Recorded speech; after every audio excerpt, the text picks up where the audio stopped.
Let's get ready to rumble!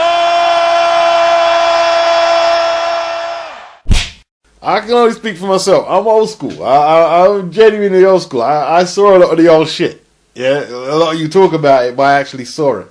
You know, Manny Pacquiao is talking about how Floyd was targeting the injured shoulder, clinching his hand and trying to wrench his arm or his hand. That's what he was saying he was doing. Although I didn't really see Floyd clinching like that. At least not clinching on the arm. I didn't really see it like that, you know, and I watched the fight a few times.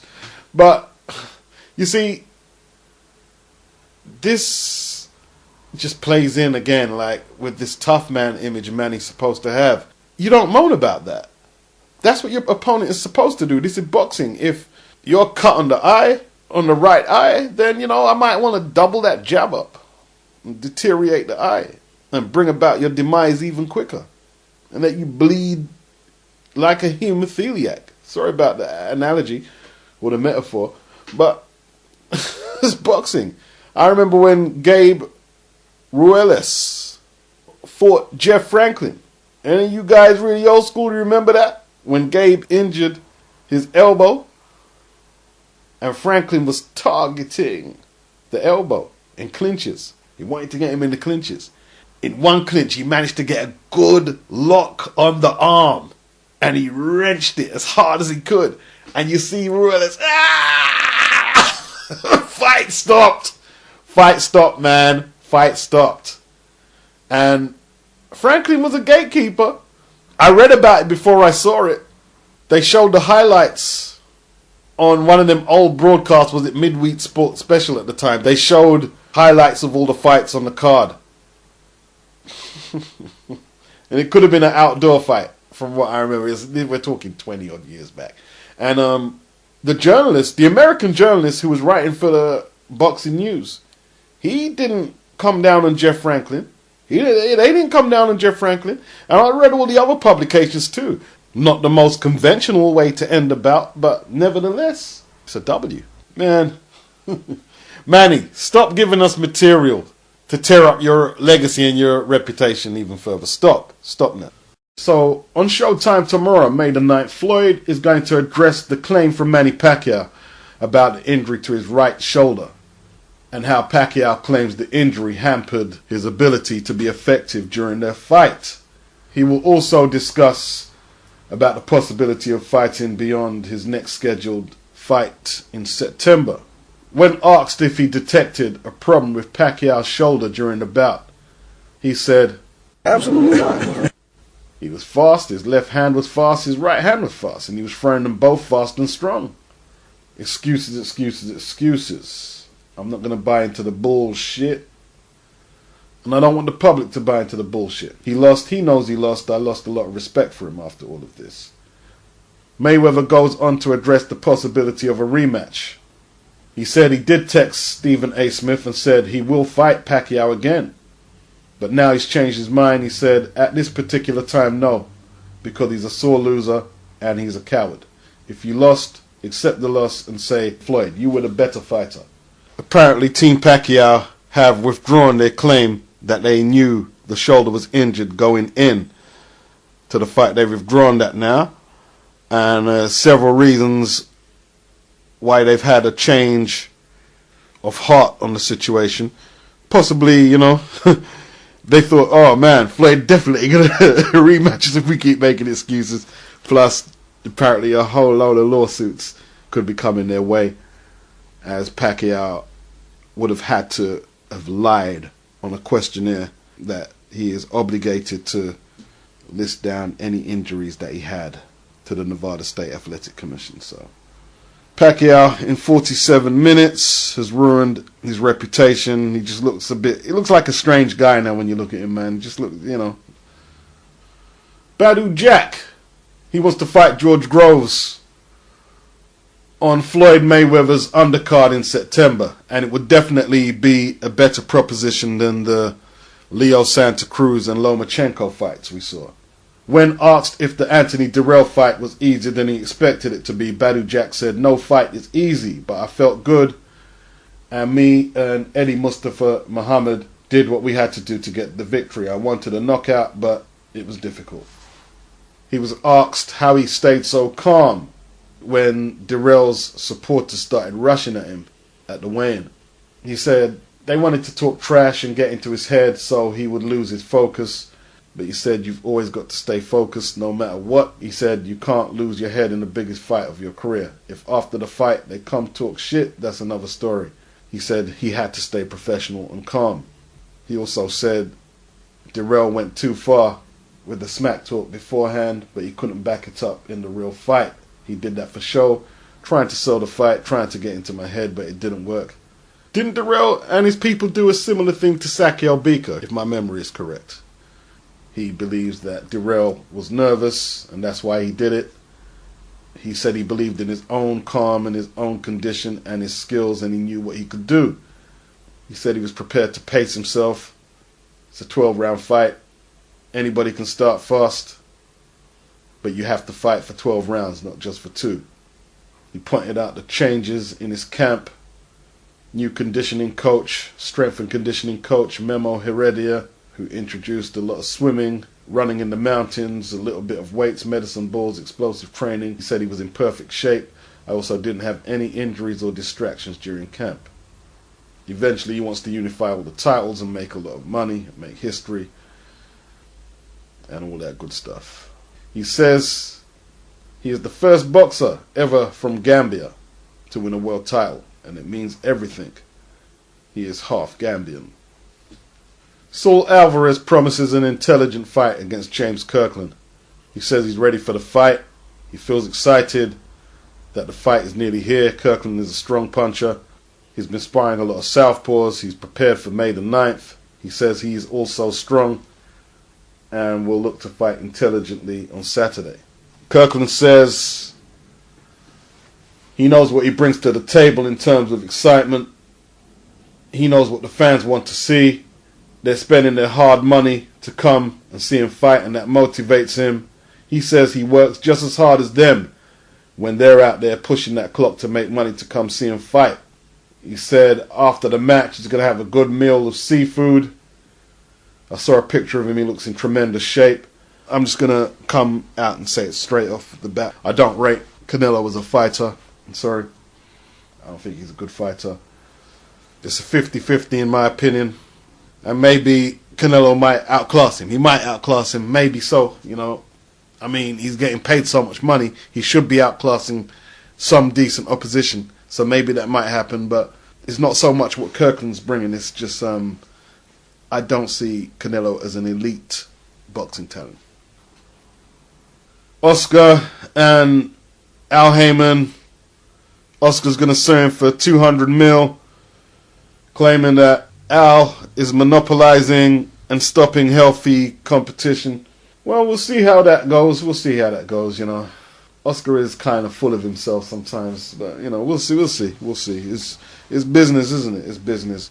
Oscar will probably struggle in this case here because if he's going to prove there's a case of conflict, I'm pretty sure there's a lot of other examples in recent history in American boxing where the lines are slightly fragmented or blurred, whether it's promotion management, and it's going to be just too contentious for one judge to rule 100% against Al. And what's the rule? When in doubt, you have to throw it out.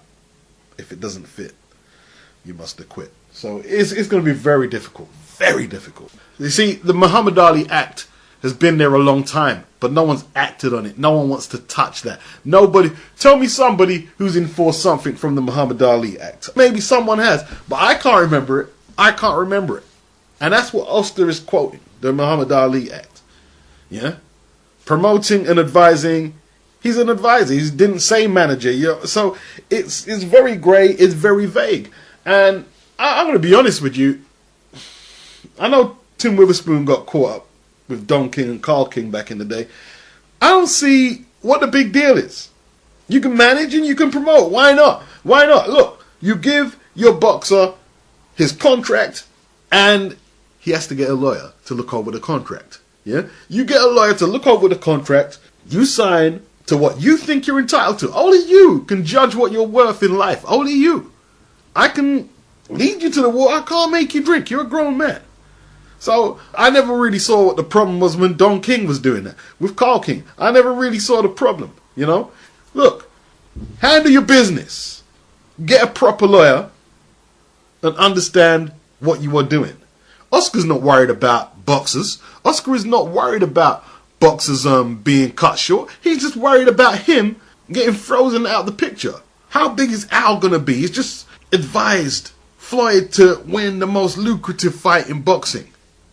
You saw how him and Canelo were panicking about, oh, Cinco de Mayo, Cinco de Mayo. Oscar's a little bitch, nigga.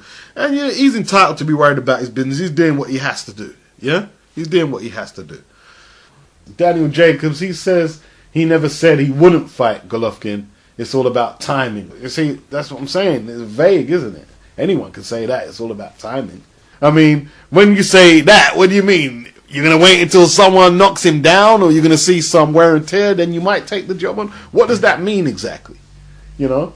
And that's just something typical that a boxer today would say. And that's because the people who've invested in him, Al Haymon, have told him, yo, I mean, just put a little feeler out there. You know what I mean? You don't have to live up to it or fulfill any obligation, but you can say it. You know? That's what he's doing. I mean, it sounds great to the fans. It sounds like he's not scared of him. But at the same time, you can't fight him yet because of timing, you know? I have to wait until the smoke clears, until HBO and Showtime get on the same page, until, you know? And I can't blame him. That's what he's doing what he has to do to feed his family. So I don't blame him for that. It might not be good for the consumer, but it's good for him. I was looking at it two ways. James DeGale admits he has ditched his brash and boisterous image in a bid to clinch the IBF World Super Middleweight title and win the hearts of the British public. He takes on Andre Dirrell on May the 23rd, 7 years after he won the Olympics in Beijing. He says he's grown up 100%.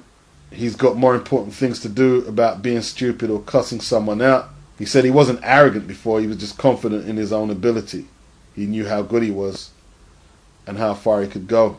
He admits that he got carried away with himself with all the talk beforehand with George Groves. Now all he cares about is achieving money and providing for my family. Right. People say I'm obsessed with this Olympic gold champion making history stuff. I am obsessed. I want to be the first Olympic gold medalist from Great Britain to become a world champion. I didn't realize that. No British Olympic gold medalist has become a world champion. Wow. Well, that's not true. Lennox Lewis did it. I mean, he just mentioned some fighters who did it. Sugar Ray Leonard, Muhammad Ali, Pernell Whitaker. Lennox Lewis is a Brit. He's a Brit. He was born in Britain and he's claimed Britain. What are you talking about? I've got some videos in the watch later on YouTube that I want to see, and apparently he's training like a crazy person.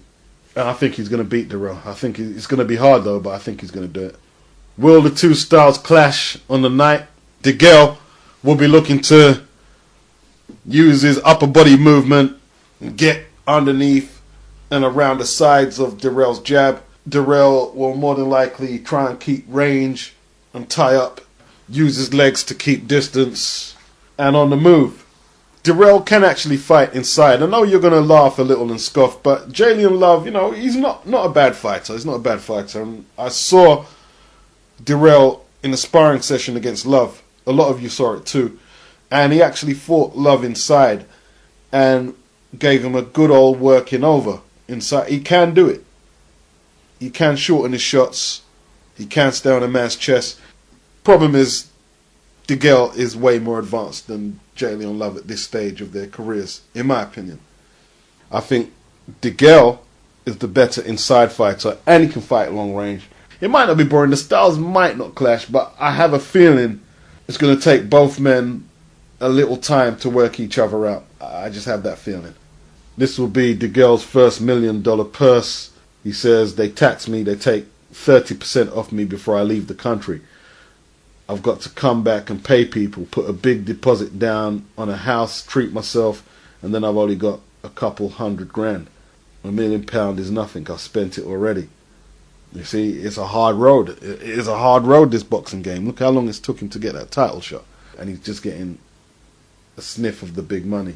Anthony Joshua, he takes part on a Matchroom Sky Sports collabo, taking on Rafael Zumbano Love. This would just be a tune-up before he takes on Kevin Johnson in 21 days from Saturday.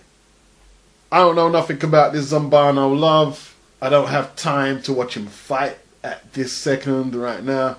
His record is 36 fights, 29 KOs. Lost 10, and 3 of them losses have been by KO. A lot of his fights have been in Brazil, which Montenegro and places like that. And the last Brazilian heavyweight I remember was Adilson Rodriguez, who got blown out by Evander Holyfield and George Foreman. But he did beat Johnny Nelson.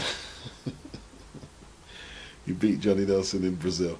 But no, I don't think this Zumbano Love guy is going to give Anthony Joshua any problems. He shouldn't do anyway. So it's just to tie him over and let him let some steam off and have a live punching bag to work on before he takes on Kingpin Johnson. Ricky Burns takes on Omar Figueroa in Texas. He has it all to do. He has it all to do. He needs to come in way better shape than he has been in his last few contests. Figueroa is moving up from lightweight. This bout will take place at 140. So it's all to play for. And Burns, it has to be said, is in last chance saloon right now, in my opinion. Let's not forget that court case with Frank Warren wiped him out. Absolutely wiped him out, man. You know, he went over to Matchroom, and for some reason the people who are supposed... This is what I'm saying with boxing, man. You know what I mean? I wonder if you guys realize that you talking about cherry picking to a boxer. Now, you might be able to prick the conscience of a boxer who's earning a lot of money, who has to look at the aspect of professional pride, because he's already settled. Once you've got money, you don't have to worry about the struggle. But when you're talking to boxers struggling about cherry picking, I don't think they can hear you very well. You know, this guy here, Ricky Burns, is a double weight champion. Not a one weight champion, a double weight champion. He made one business move and his net worth. The court deemed that Eddie Hearn or Ricky went over to Eddie Hearn and wasn't legally in the right to do so. And his net worth after the court cases was £400 sterling. Look, man, you know, he tried to make the best deal for himself, and look what happened. I mean, you know, this ain't no easy game. Like, this is self-employment, boxing. It's self-employment. Anything that goes wrong comes out of their pockets, not out of a company's pockets. It comes out the boxer's pockets. Last chance saloon for Ricky against Omar Figueroa, who will go into the match a favourite, I'm assuming. Yeah? Figueroa knocked out Daniel Estrada just before Kevin Mitchell got to him in the Eliminator in the UK. He was cut pretty badly, a really bad cut from what I can remember. But Figueroa is tough, he's energetic, comes to fight. Just the type of opponent an unmotivated Ricky Burns doesn't need. If Ricky is just fighting to pay off his debts and his bills, he's taking a beating in there tomorrow. Let's make no mistake about that. If he's fighting to pay off debts and bills, he's taking a beating in there tomorrow. If he's fighting to win fights and he comes in shape, we should get a contest, at least. It's all weighing against him. I don't really rate Omar Figueroa. I think he's a little better than what a lot of people say. So I'm expecting a good fight from out of that. In fact, we've got 2 Brits tomorrow who have got unenviable tasks. Jamie McDonald takes on Tomoki Kameda, who looks to be a big puncher. It was supposed to be a unification clash. Kameda being the WBO champion, McDonald being the WBA champion. For some reason, the WBO wouldn't sanction this bout. They wouldn't sanction the bout. So he chose to vacate the strap to Kameda, and Jamie McDonald's WBA title will be on the line. Now they're saying that this Kameda is a big puncher. In fact, it's on the same card as Figueroa and Burns. So both fighters have it all to do, and I'm looking forward to seeing how they fare. Jamie McDonald actually, his coach waited until a couple of weeks ago to let Jamie know that I have a phobia of flying on planes. So all of a sudden, Dave Caldwell, who isn't no stranger to working corners and happens to be Jamie McDonald's manager, he's going to step in and do the corner work. I mean, wow. Just amazing, just amazing. Carl Froch sets a deadline for his retirement, August or September. Could be the time that we last see the Cobra, which is his nickname. He managed to derive the phrase cobra'd when he killed George Groves. I like that. I like that. He got cobra'd. Yeah, September or August will be a good time, is what he's saying. He said if he lost a decision to opposition that he knows he should be beating, it would be awful. But then again, it might be a KO if he's unmotivated. Let's be truthful. We're talking about boxing here. It would be awful to have to keep boxing on to try to prove something. He says he's in a good position, very content, very satisfied, and unbelievably happy. And in that documentary on ITV, he kept mentioning his kids. Well, he didn't keep mentioning it. He mentioned it once. So let me not exaggerate. He was asked, does he fear anything in the ring? He says, yeah, not being there for his kids, I think. If not that, he said his kids are making him a little more apprehensive to take risks in the ring. He says he's under no pressure from Robert McCracken or Eddie Hearn. They're not bothered in any way. Eddie Hearn is his promoter and Robert McCracken is his trainer. So, he's just taking it easy. Obviously, he had the bad elbow and he's been resting because of that. He said the elbow feels as good as ever. He pulled out of the Chavez fight because of the injury. He said all his aches and pains in his joints have been rested. He says if he decides to fight again, it will be interesting to see how his body responds in training camp. He says he could either feel really fantastic or like, bloody hell, this is some real hard work. He's talking about sparring and strength conditioning right now. He's talking about doing it. He feels James DeGale is more skillful than brutal. Fast hands, not a massive puncher. Tough enough. If he's going to sit back on the ropes, especially against someone like me, he's going to get hit hard and often. You soak up them kind of shots and you'd have to worry for his well-being. If he's prepared to sit there and tough it out at the top level, he might just get wiped out. But he said he's not sure if Darrell's going to do that. He'll try a tactical, skillful boxing mission. It's really an interesting fight. It's the first test for DeGale. And if he comes through, he's definitely arrived. His wife is expecting now. I don't see it happening. I don't see him returning to the ring. Like I said before, fighters, they want to get in there. They get the people to negotiate the purses. Decent match, good match, you go take it. But he's being really picky on what he does. That's not how he thought when he was in his prime years. He just got in there and did what he had to do. And now he's he looks like he's overthinking it right now. So who knows? He might get the buzz back for it and really want to get in there and do something. Maybe not. Eddie Hearn said that Floyd Mayweather Jr. no longer wants to take on the young lions, e.g. Amir Khan and Kell Brook. Okay, the last young lion he took on was Canelo Alvarez, I guess, a couple of years back. And before that, his youngest opponent, let's say in the last 8 years, which is a long time, could have been Ricky Hatton. I'm not sure. But Eddie Hearn said that Floyd Mayweather Jr. no longer wants to take on the young lions, e.g. Amir Khan and Kell Brook. Okay, the last young lion he took on was Canelo Alvarez, I guess, a couple of years back. And before that, his youngest opponent, let's say in the last 8 years, which is a long time, could have been Ricky Hatton, I'm not sure. Or Victor Ortiz. Let's face it, Mosley and Cotto, they were deep into their 30s when he fought them. Pacquiao must be at least 35 now. I mean, the age argument, I don't really get. If Floyd was to school Kell Brook, we'd all be saying he was inexperienced and hadn't fought anybody. And the best practitioners in the game, I think, are in the 30s. Rigondeaux, Klitschko, Floyd. Hopkins is 50. Kovalev is about 30. Andre Ward must have turned 30 by now. Triple G's in his 30s. Tim Bradley must be in his 30s as well. Cotto. It's alright for Eddie to say that, but shouldn't it be his fighters right now looking to take the hard challenges to establish himself? I mean, Kell Brook is fighting Frankie Gavin, for Christ's sakes.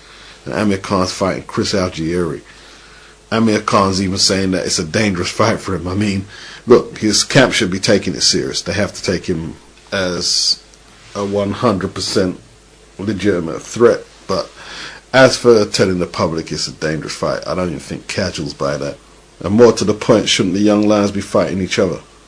Team Triple G are reduced to doing some damage limitation on their choice of title defense, on their choice of opponent in Willie Monroe Jr. Golovkin said he wants to fight a southpaw so he can show everybody that he can beat any style.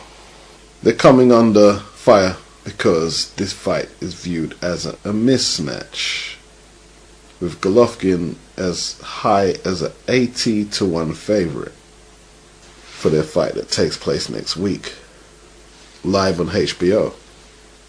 I mean, I understand about wanting to test yourself against a southpaw, but is it really so much the stance or the quality of the guy operating the stance? And Willie Monroe is a decent enough boxer, but 20 fights, 6 KOs, either one draw or loss.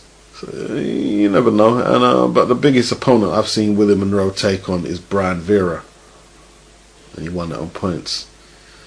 Sanchez is talking about Willie has proven in bigger fights. What bigger fights? You know, the ESPN2 Boxino tournament, for instance. Okay.